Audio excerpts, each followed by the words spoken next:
get in our yoga workouts. We do.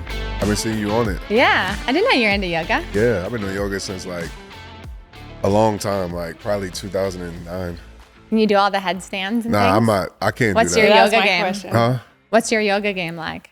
It's all right. I mean, I'm not flexible at all. That's why I do it at all. all right. Like I'm not doing No handstands. splits, Like no headstands. I get humbled every time, every class, because it's just like. But I just do it for just the mobility and mental peace, and then to me, it's like it's humbling too, because you can't rush yoga, or you can't jump to something. You got to really take your time with it. So I love it. Me Have and you tried Lauren- hot yoga? that's what I do. Oh, okay. Half the Oh, you did the time. hot yoga. Yeah. Yeah, that's Yeah. hard too, depending on how hot it is. I once took a friend to a hot yoga, and he had never done yoga at all.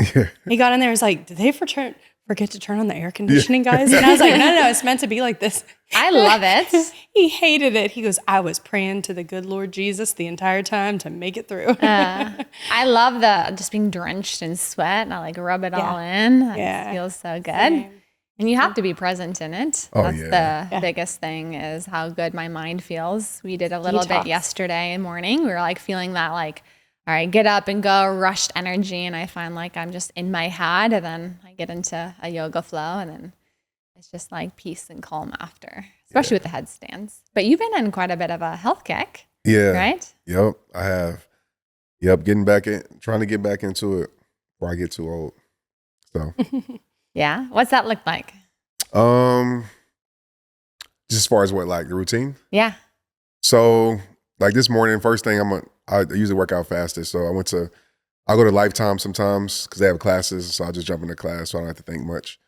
And then after that, I mean, it's just eating healthy and just holistic, like spend a lot of time with meditating and just disconnected. So the space, when you were there, I don't know if it was getting built in my backyard. I think it was getting built. So it's done. So that's my whole like studio spot. Yeah. So I just go out there and You have then an ice bath too, I think, right? I have one in the garage, but it broke. Do you Mine like broke that? too. But They somebody's always- sending me one. always Culture is sending me breaks. one. And so I have a sauna order coming infrared. That's coming in too. I'm all about the I sauna. use But I've been using my God. pool for it, but it's hot now. But I was using my pool as a cold plunge for like I the use last my 2 weeks. sauna all the time. That's like my favorite, is the sauna, the infrared. Yeah. That's phenomenal. Because you have a cold plunge too, right? Yeah, it broke. They always break. Which one do you have? The plunge. Yeah, that's one I have. The white one. Yeah, And it both broke. of yours broke. Yep. They always break. We also Yeah. gotta go over your microbiome test soon. Okay, yeah, we do. You have like 5 parasites. Really? I'm just kidding. It's like that. She waited until this moment.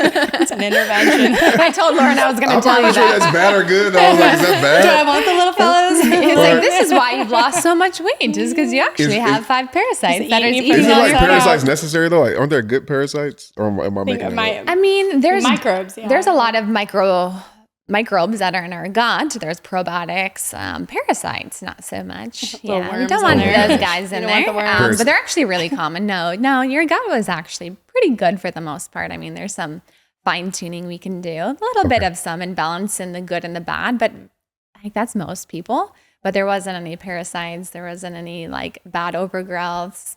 So just a little optimization for you. Got you. We'll get you dialed in no time. Thank you. I need to do my blood work though. I keep procrastinating on that. I did it like 2 years ago, but I need to do that more often. I always got to look at your hormones and get all Yeah. that dialed in. No heavy metals either, too. Yeah. All of that was really clean. So you're in really great health. And I'm always just deficient in like every time I get it tested, I already know like vitamin D and B12. that's and always then- low. Yeah. Vitamin Most D, people B know, vitamins. Yeah. But I think dialing in your gut health is just such a game changer. So if we can get that dialed in and then make sure your hormones are dialed in, especially with how much work you do on Is the the gut mental health just side. dialing in? Is that just nutrition? I mean, like food, or is it other, Customizing your nutrition a Okay, bit, and then some supplements in there too, focusing Okay. on the immune system in your gut. If there's any leaky gut, we can do some support there. Customizing probiotics. I'm a big fan of psychobiotics too, which would be kind of cool to see. So psychobiotics are different strains of bacteria that influence your vagus nerve and actually have been shown to work sometimes as effectively as antidepressants, but it's good bacteria. So they actually are great for mental health and mental wow. clarity. So people who have dysbiosis, they have a lot of brain fog and sometimes anxiety, depression. So sometimes it's not that maybe something's wrong, but we can just get it that much more like dialed in. And, you know, especially since how you're podcasting and speaking, you can just add that extra edge for you. Yeah. Thank you. Yeah, for me, my gut health issues really manifest with the brain fog.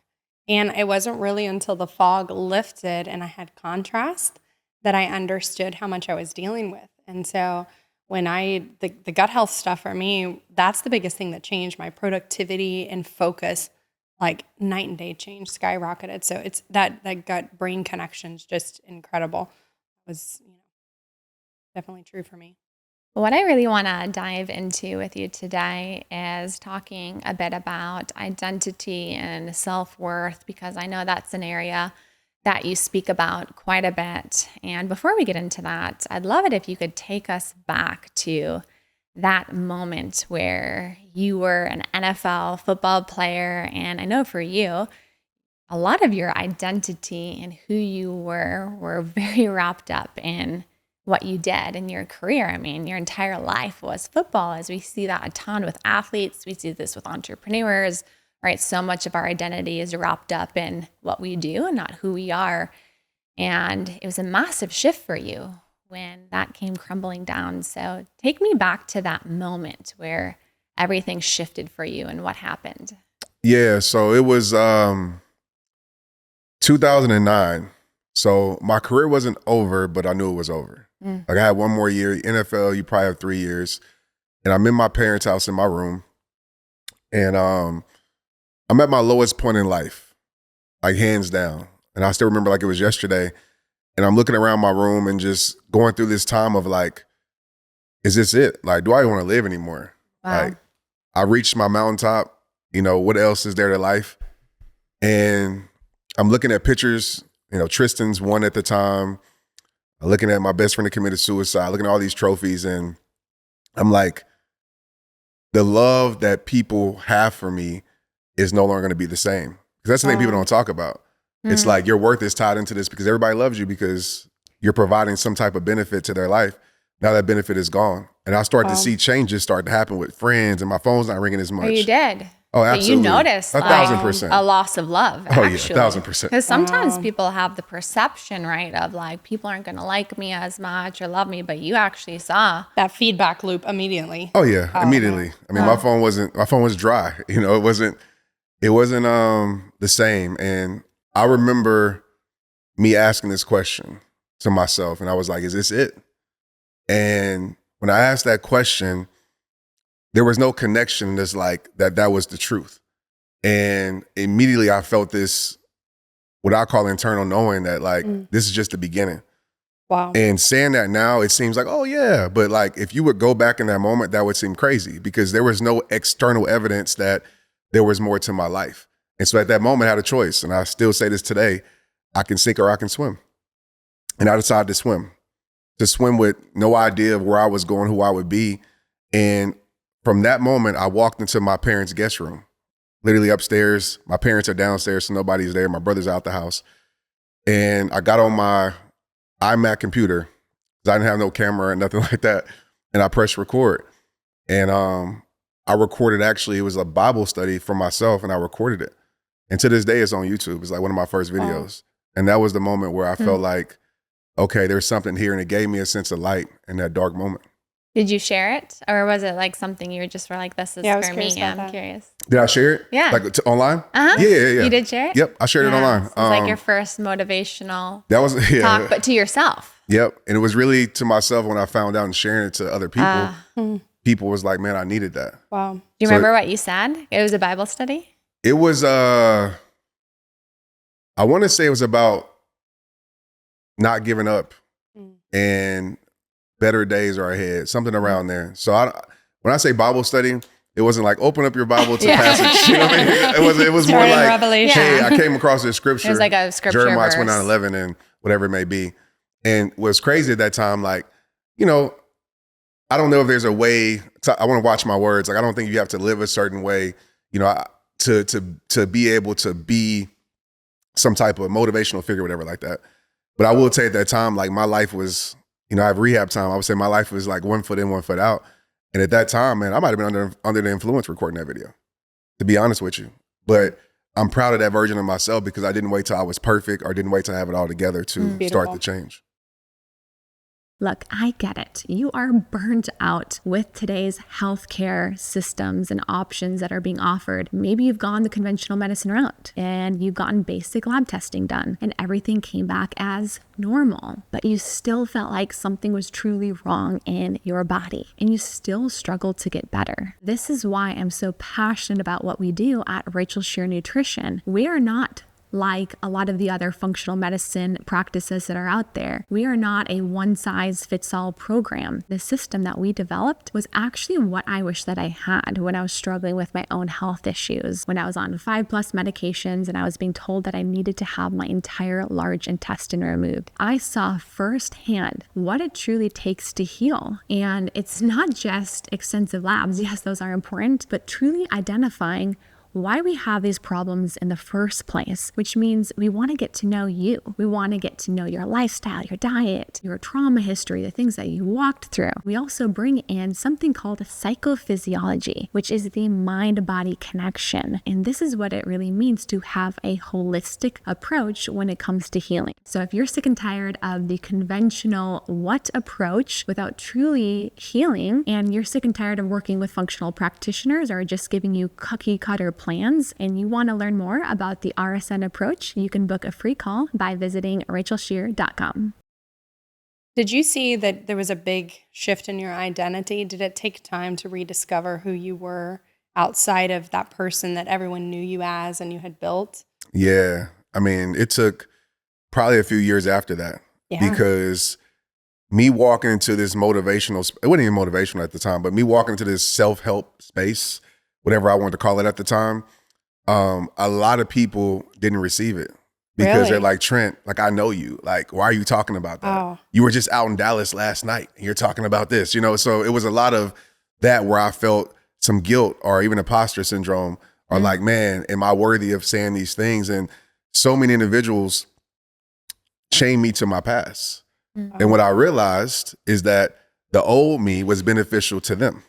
So the old me, was paying for everything. We're going to be around everybody, do the thing. Right. And so they're afraid to see this new version of myself. So that was the hardest part, accepting that, some people would never see who I was becoming or never support that version of myself. I think that's something we don't talk enough about is, when you're trying to pursue something new, and it could even be a success, the fear of isolation from the people closest to you and the fear of not really being truly seen. And the fact that they say, we know you. Just the fact that actually in that moment, they don't really know you because there's a new part of you trying to emerge and come out. But I know for myself, and maybe you could say the same thing, the people who are closest to me, could even be family or close friends. Those are the ones actually hardest sometimes to show an evolution of yourself because they want to say, we know you. You're just the girl from the small town. You're just this and that. Who do you think you are? And, I think that's something we don't talk often enough about is when you're trying to create those breakthroughs, it can actually be isolating. It can feel like you're losing. There's a grief that takes place of the people who've walked with you in other seasons if they're not being able to transition into another season. Did you face that type of isolation there for a little while in that transition period?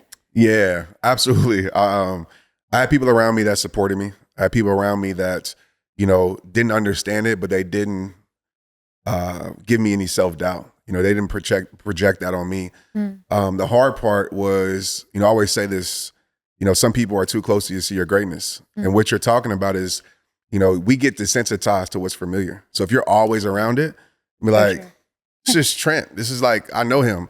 And that's why it was the genius thing that I did that wasn't genius was I took what I knew to the world.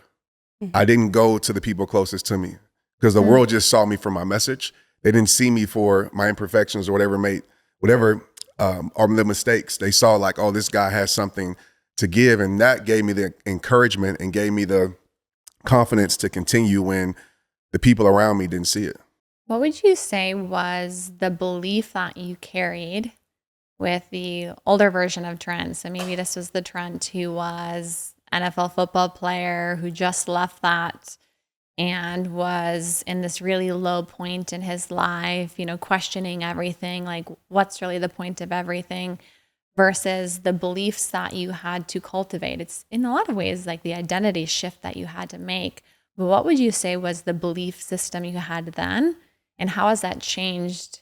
And how does that look now today? Yeah, that's a great question, by the way. I think my old beliefs were,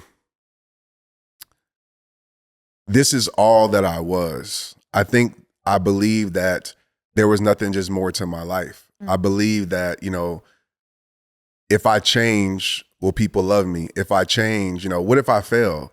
Like, I never worked a 9 to 5 in my life to this day. So like, I had no idea what life was without football. Yeah. And so my belief was this was it, nothing else to my life.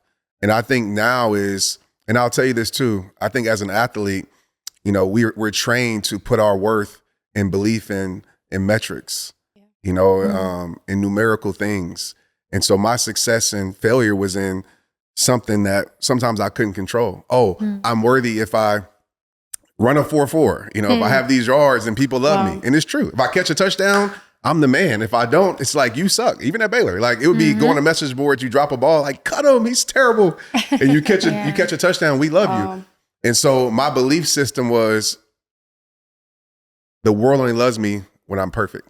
And moving forward to like now and how I work through that is, my belief system is, man, it doesn't matter what the world thinks of you. It matters what you think of you. And my belief is I can be imperfect. I can make mistakes. I can fail, and I can still be successful. And so it gave me the freedom to fully be myself without judging myself. It's so powerful, because what you're really talking about is that shift from external validation of what the world says that you are versus this internal validation of, I have inherent worth because of who I am, because I was born with worth, and I can show up as Trent. I can be imperfect. I can mess up, and just who I am is worth. And I even think too, when you show up more in this authentic place and you like let your personality out and all the quirks, I know that for myself to be true, the more of like weird Rachel comes out, it's like, it's so empowering too in the process, but it's this shift from the external into the internal. Yeah. 1,000%. Very true. And I think our country in particular, in America, we do prize achievement-based identity quite a bit. And the byproduct that's positive is we're an innovation culture. We're very good at production. So you see, we are in the forefront of technology, of medicine, of film. It's wonderful. But you see time and time again, look at all of our heroes, like who we put up on a pedestal in our movies. It's always the person that pushes themselves to the breaking point where they're really on the edge of burnout, of exhaustion. We love this in our entrepreneurs. I stayed up all night, every day, didn't take care of myself, ran myself into the ground, had no friends, lived in a basement. And we're like, that's the guy. It's a badge of honor, it's right? A badge Who's of honor. the most burnt out and exhausted? Exactly. I mean, it was really telling for me because there was a time when I was traveling overseas and I sat down at this dinner table to have dinner with some people, and they were all from different European countries. How's your day, Laura? They said. And I do what a lot of Americans do. I start exhaustion bragging. Yeah, work's been kicking me in the teeth. I've been staying up all night and all this kind of stuff. And to be honest, I was proud of myself, because that means I've achieved something because I'm burnt out and exhausted. But I had, metrics to prove that it was going well. Everyone was so concerned around the table because they weren't Americans. And they basically staged an intervention. Are you happy with your life? Are you pursuing other hobbies? And I was like, guys, you're supposed to be impressed, But what it showed me was, and I didn't ever see this, because I was grew up in that kind of environment, that while there's good things about it, I do think, and the people we put up on a pedestal, whether it's entrepreneurs, high achievers, athletes, we love this idea of making it that you are heroic and you're perfect, and we want to see you go to this point of almost absolute exhaustion where you sacrifice every side of yourself. And that's the entirety of your identity. And, how do you feel like maybe we could see some shifts to help overcome that, where we can start to see identity in a new way? And is that something that you faced? Yeah. So I'm glad you talk about this, because I'll talk about this all the time. First thing I would say is, when people say, I can carry a lot, I was like, that's not a badge of honor.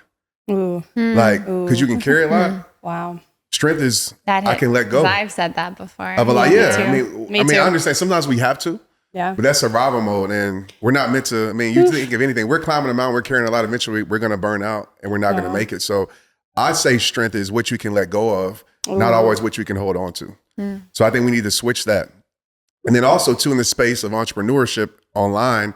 And there's two sides of it. Like I have a side where yes, athlete, crush it, all the things, but there's also another side of protect your peace, another side of I need to disconnect, I need to let go.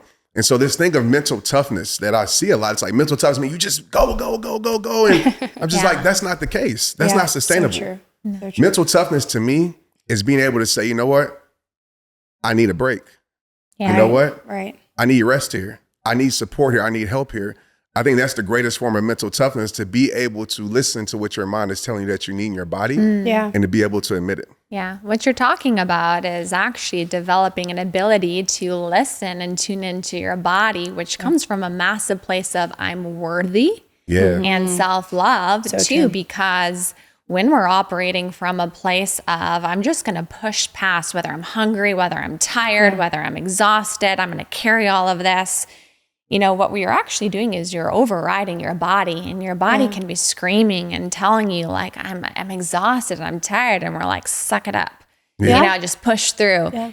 And if we think about a lot of our core traumas, I mean, we're perpetuating our traumas. We're actually doing the exact same thing to ourselves that we experienced when we were younger. And so many of us experienced that. You know, we had that parent who was like, don't cry, suck it up, push through. And I think how we really break through these wounds, you know, and it's not developing passivity, because now we see the other side of culture where it's just like, you know, not ever actually developing any kind of resilience or emotional capacity to handle anything, avoid stress at all costs. That's not what we're talking about here. But at the core, to be able to say, hey, there's a time where I push and I drive, but then as soon as my body or there's something up in my life where it's time to pull back and it's time to rest, I can intuitively listen to that. And I think, like you said, this is when somebody is most in their power, because they're honoring themselves. They're operating from this place of self-love and I'm worthy to give myself what I need. And I can also pursue the things that I desire in life and go after, but not at the cost of myself. So true. In the process.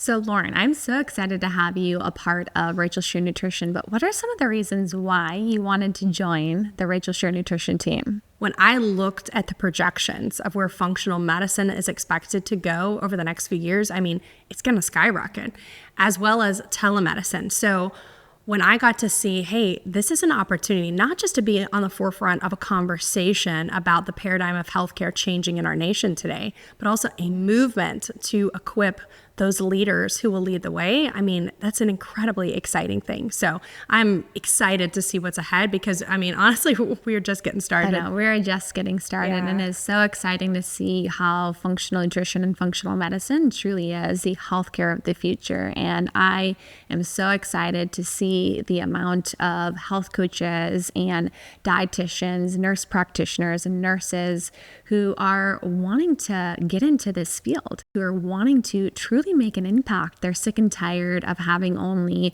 15 minutes with clients who really don't actually want their advice, and to be able to also create the freedom that they truly want in their life as well, to create the impact and the income. So if you guys are listening to this and you want to learn more about how you can get in on functional nutrition and become certified with your background as a health coach or a practitioner, you can head over to rachelshear.com/certification and you can learn more about our certification process. Big things ahead. Big things ahead.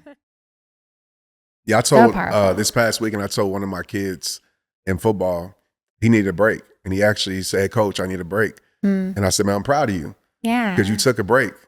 And most people are like, but the point I'm trying to make in that is like, he could have stayed in the game and half-assed it or got injured and let down his team. But he was able to say, hey, man, I need a break and I come in my next rep. So sometimes you got to just say, sorry to take a day off. It's okay to take some time off and I'll come back, your best self.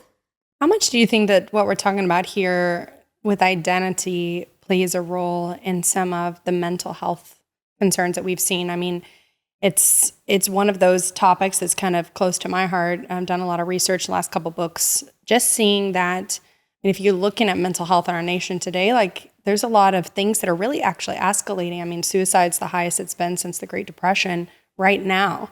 And simultaneously, we're seeing huge awareness. Awareness is higher than ever. You know, back in the days, like my grandpa, you know, if you were to talk about mental health stuff, you know, with grandpa, he would just be like, you know, I went to Vietnam and I sucked it up and I lived, you know, and so that was kind of it. Case closed, game over. Nobody talks about it. It's very shameful. So while it's been incredible that we've seen this, in some ways, destigmatization where people are able to talk about it more, but unfortunately, we're not seeing a decrease. We're actually seeing an increase. And so it makes me curious. And I know that that's something that you're passionate about. Do you think that identity plays a role in it, or would you attribute this to another factor that we haven't considered before?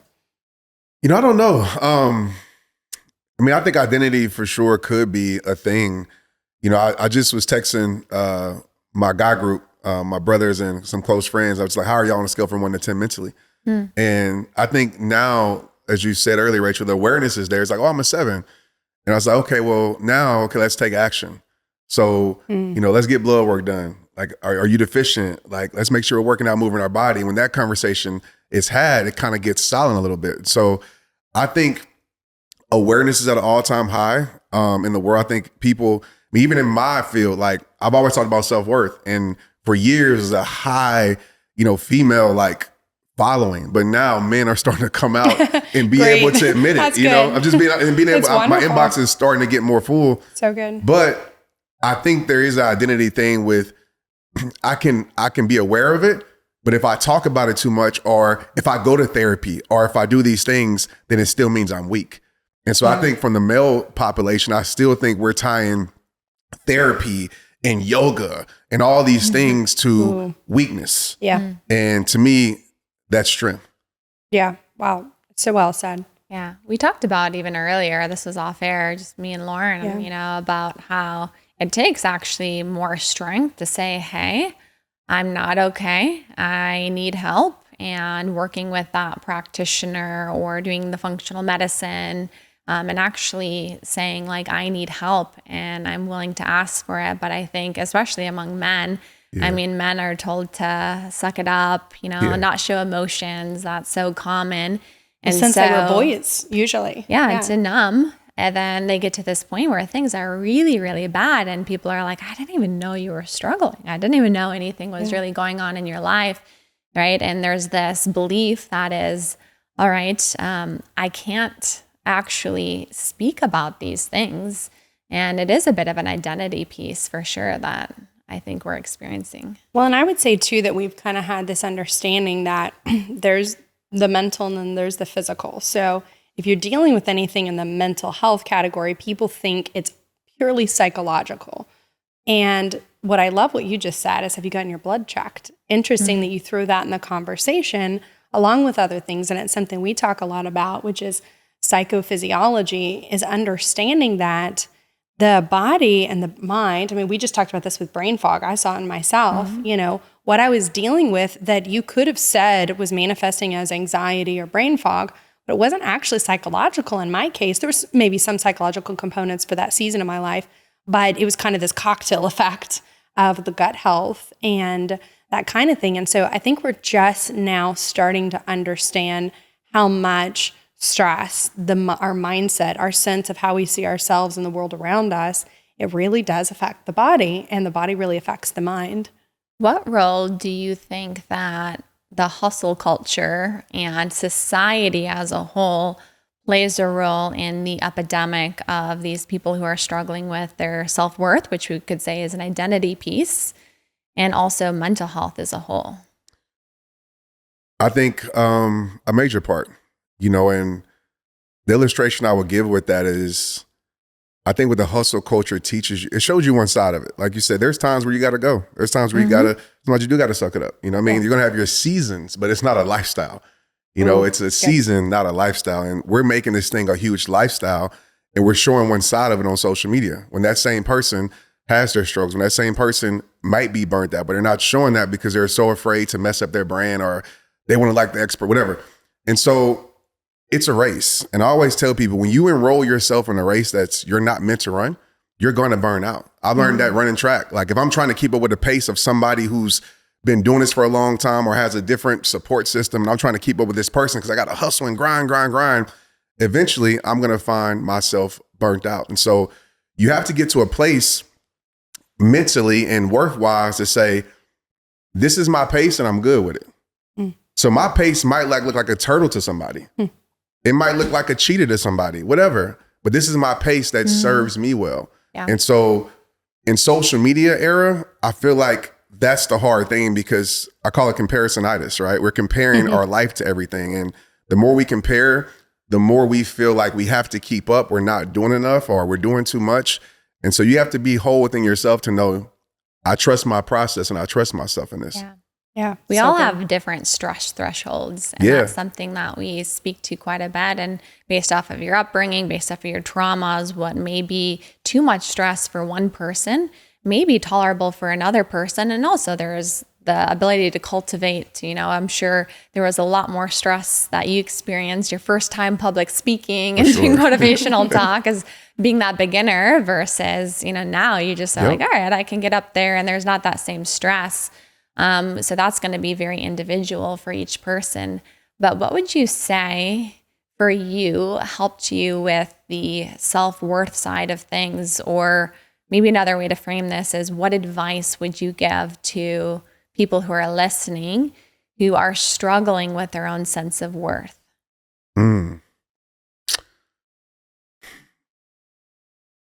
I would tell the person listening to this that you're enough. And I know that seems very cliche, but for me, it was realizing that an accomplishment wasn't enough. Somebody's love wasn't enough.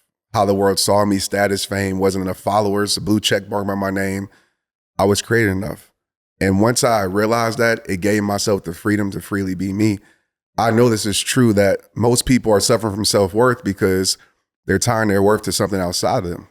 It's an external battle. You talk to somebody, I'm not worthy because of this person, because I don't have this, because of my bank account. And as long as you're chasing that, you're going to chase not enough. $1 million, you get it, won't be enough. 1 million followers, it won't be enough. Somebody loving you won't be enough. Until you deal with the things internal and you fully accept yourself, like flaws and all, you will always have that struggle. And so it was me accepting myself and saying, hey, God gave me worth at birth. This is enough. So everything else is just, icing to the cake.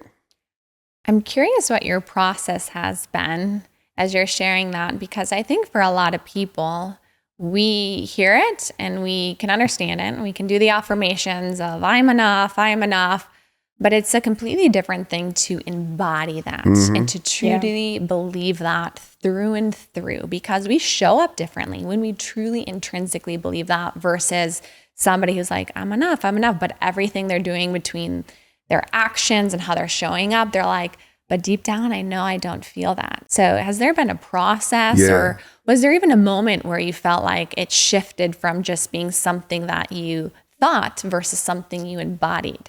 Yeah, I can tell you the exact moment where it became real for me. And I think sometimes you have to just go through it and experience it. So like me hitting all my check marks, the American dream, whatever that is, and I still felt like empty. Football taught me that. Me getting to the biggest thing that could ever exist in my life. Got chills. And realizing like, wow, I'm still not enough. Yeah. And so I think sometimes you just got to go through and experience it. But one thing that's really helped me is just showing up as myself. Flaws, raw, picking up a cell phone, going live, no matter how I look, and teaching myself over and over that I can be this version of myself, this unfiltered version of myself. Maybe the world doesn't love, but I can be this version of myself and still create impact.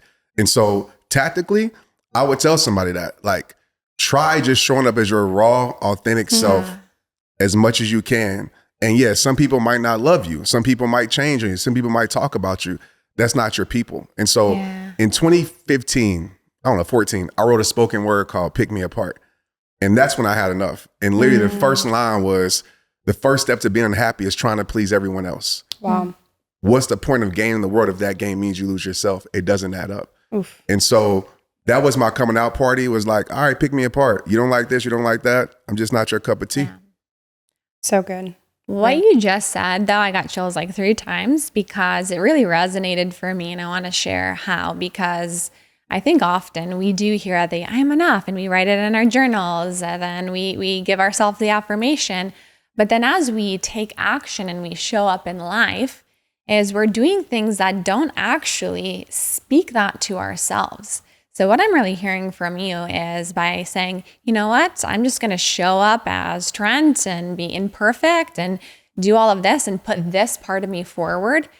Maybe the belief wasn't there to begin with. Maybe you were still struggling with a little bit of the worth stuff, but you had that moment of, you know what, I'm going to put all of me forward. And I can imagine through that action, even if the belief wasn't fully integrated throughout your entire being, by those actions, you're just affirming in yourself through action again and again that what I think of me and the authentic me is worth bringing forward, and I don't need to shift or change or care what anybody thinks. And I think that's so powerful for people to hear here today, because I think it is hard to be like, all right, I know that. But then we go and we do all of these things, right, that are actually the opposite, that still affirm that we're not worth. Or we're just waiting to take action until we feel it. You know what I mean? Yeah, the opposite. And so I think sometimes you have to take, when you know it's true, you have to take an action step that aligns with truth, even if your emotions and your feelings are saying, this doesn't feel comfortable, I don't feel ready. But you taking that moment to go live just to yourself just says, like, I know it's true that I'm enough. And I'm going to act in accordance with that truth. And I do think that's so true that putting together not just the mindset, but to truly rewire to embody takes this kind of action plus the mindset going together. Yeah, action creates belief. I think sometimes we think belief creates action. That's very small, but action creates belief. So I didn't start believing I was worthy until I took the action over and over. Like stage, probably for years until I started. And I still struggle with worth, by the way. Like, I don't think it goes away. Like, there's times where I still struggle with it, So true. but I don't sit with it. You know, I don't let it, I don't keep the flow, right? If you have a faucet on, you're not going to keep the faucet of flow on if it's about to overflow your kitchen. So I stop the flow and I change directions. And I always do an action that creates the belief inside. So if I feel like I'm not enough, I might pick up my phone and call, let me go live. And eventually when I go live, there's going to be somebody on there saying, Trent, I needed this. So obviously at that point, I'm combating that feeling. So true. Yeah. Really so true. What do you think about, now that we have so much more social media, I think there's a kind of interesting thing that humanity's never faced before, in which you can be who you are, and then you can create this other persona of another person. And I think sometimes people feel pressure because they don't want to disappoint the people that are watching them or following them. But I think sometimes people get addicted to another version of themselves, and they are actually trying to keep up with the version of themselves that they've projected. Yeah. And that in and of itself, to be able to have another mask of what and I see this, we talked a little bit about entrepreneurship and hustle culture, is that once you've created a persona for yourself that's not authentic, it is only a matter of time before that's going to all catch up. And I think a lot of the imposter syndrome we feel and a lot of the burnout is more this fractured identity. There's the real you, and then there's this other side of some character you've created. And I'm all for presenting yourself well and learning to market and you get the tools and tricks, all that's great, but it can inadvertently actually kind of cause you to have two people. Did you ever struggle with that, or do you see this as becoming something our society's having to deal with? Yeah, I think definitely 100% people are dealing with that. I think, yeah, I mean, I can speak an hour on that. Did I deal with it? Yep. When I first got into personal development, 100%. Like, I feel like I had to look a certain way, talk a certain way, present a certain way. That's why I wear what I wear. Like, it's so not we just wear black shirts with you. all the time, right? There you go. We're like, Trent's wearing black shirt, we're wearing black shirt. And the reason I did it was not to just like, it was me. I felt comfortable. Yeah. Like, and I said, you know what? I'm not going to be the guy that I wear suits, whatever, but I'm not going to be this guy just to wear a suit because I want to fit into a mode of an industry that says you have to look like this to be successful. Yeah. So I wanted to break that mold. And for me, it was deep because coming from where I come from, it's only you can be successful being a rapper or athlete. So I wanted to show kids too, like you can be be yourself, cool, whatever, and be able to make impact. And so one of the things that I pride myself on is that you don't have to be perfect to live in purpose. And so I want to show people with myself, like show people, I got to a point where I was like, I want to show people that you can be your raw, real, authentic self. Your transparency will lead to your transformation. My grandmother told me this, and it sits with my heart to this day. It just came to me. She said, Trent, number one, nobody can beat you at being you. So be yourself. And she said, there's only certain people in the world that you can reach. And she taught me, if you're wearing a mask, if you're being something that you're not, those people that are meant to see the real you is going to miss you because you're trying to be something else. And that changed everything for me. And so it gave me the permission to show up as myself, and it doesn't feel like work. Beautiful. I don't feel like I have to put on Clark Kent. Now I have a version where I'm more passionate for sure when I'm in purpose, or you see me on stage, I'm more in my confident self. People can say, oh, Trent, I expect you to be more of this and more of that. And honestly, I got out the business of pleasing expectations. But you can have different versions of you that are authentically you. For sure. And that's what a lot of people don't realize. I can have a very driven, kind of get after it type version of me. And then I can have a very playful and feminine version of Rachel. And it depends on the environment that I'm in. Both are me, but someone may meet different versions and be like, which one's Rachel? But it's like, we're very dynamic. So there's not just one version of yourself too. Yeah. I think you just have to really sit with, is this just authentic, or am I trying to perform or be like somebody else? And there you go. One time I said, any version of success that we achieve from not being fully all of ourselves, it'll never actually truly feel like success. So we true. could create this incredible business and this income and all of this perception, and you could achieve it all. But if it's not from you being fully all of you, is it really actually success? I don't think so. Or is it failure? Yeah. And it won't feel like ours anyway. It's so true.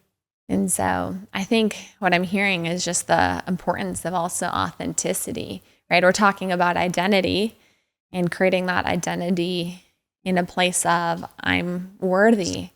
And that's something Lauren and I talk about quite a bit, because at the core of trauma and nervous system issues and, people who are operating with a stress threshold that's been lowered, which can impact somebody's life exponentially. But at the core, when there's trauma, as we see these identities that are rooted in unworthiness, so then we have a society that also perpetuates these wounds. If you add in hustle culture and social media and all of these different things, and then we profit off of people's pain, right? We have all of these businesses that are hitting on everybody's pains of lack of self-worth and everything. And so I think healing is really coming back to this place of authenticity and that sense of worth that comes from when you say, I can be fully all of me and that's enough. And it's really powerful.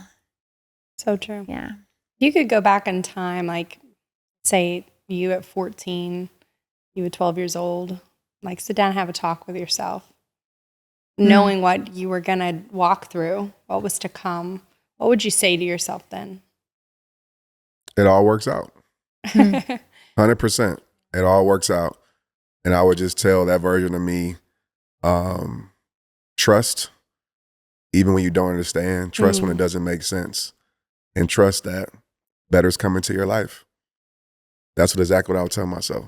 Because I think so many times, I can speak for myself, we wait on understanding, right? And the truth of the matter is, like, you're never going to fully understand it, why this is happening. I always talk about this, life is a terrible gift wrapper. It is, like myself, I suck at wrapping gifts. But life always gives you the gift that you need. And so, one of my main gifts was a gift of purpose that was wrapped in a lost dream.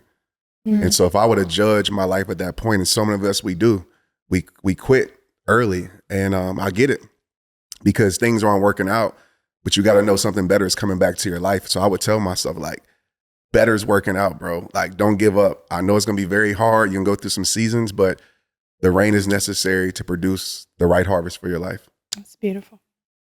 Really powerful. Really powerful. Also, I would say you're kind of half rapper, half motivational speaker. There is like a cadence I was to it. telling rhythm. Lauren, I go, I need to get some music to when I speak. I'll be like, thought cue that music too. right here, I cue thought that music. too. I And was I'm like, like, I every want a time I listen to soundtrack. Trent, I'm like, oh, it's so melodic. It And was. I deeply love all of inspiring. it. Well, this has been such a fun conversation. Amazing, I've yeah. enjoyed Thank you. having you here so much. Appreciate It you. went way too fast, but I love this topic on self-worth, authenticity, and I know Identity. everybody is going to take so much from today's episode. So we'll have to bring you on for a part 2 in Let's the do near it. future, especially. Definitely. I don't know if I'm allowed to say this on air, so maybe we'll cut this out. But when your book comes out here in the near future, we'll have to get you back on for that. But where can everybody find you? Just at Trent Shelton. All socials, TrentShelton.com. And thank you for what y'all do. Awesome conversation, and you guys are impacting the world. So keep doing it. We Thank appreciate you. Thank you so problem. much. All right, guys, this has been Unlocked with Rachel and Lauren. We'll see you next time. Same keys, different lock.